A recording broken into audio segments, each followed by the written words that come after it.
De retour dans le village, dans son hôtel, dans sa chambre, 11 mots en tout, pensa Bloch, soulagé. Il entendit l'eau d'une baignoire qu'on vidait au-dessus de lui.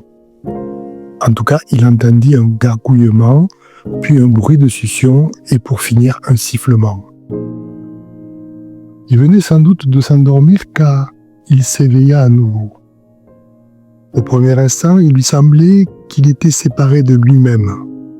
Il nota qu'il était couché dans un lit, intransportable, pensa Bloch.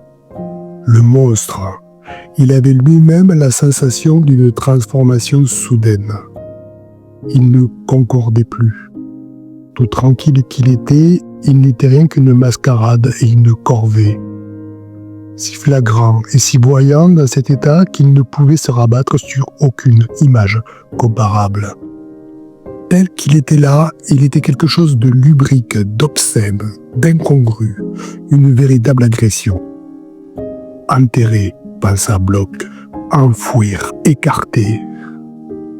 Il crut éprouver un contact désagréable avec lui-même, mais s'aperçut que c'était simplement sa conscience de lui-même qui était si forte qu'il la ressentait comme un toucher sur toute la surface de son corps.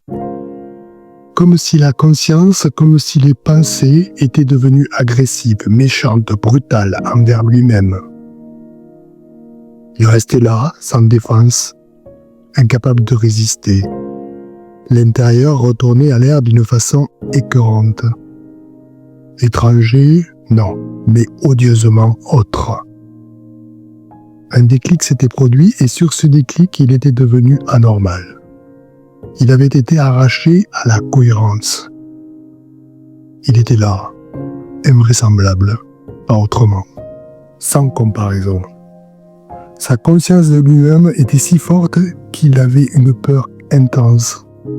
Il transpirait. Une pièce de monnaie tomba par terre et roula sur le lit. Il tendit l'oreille. Une comparaison, et il s'endormit.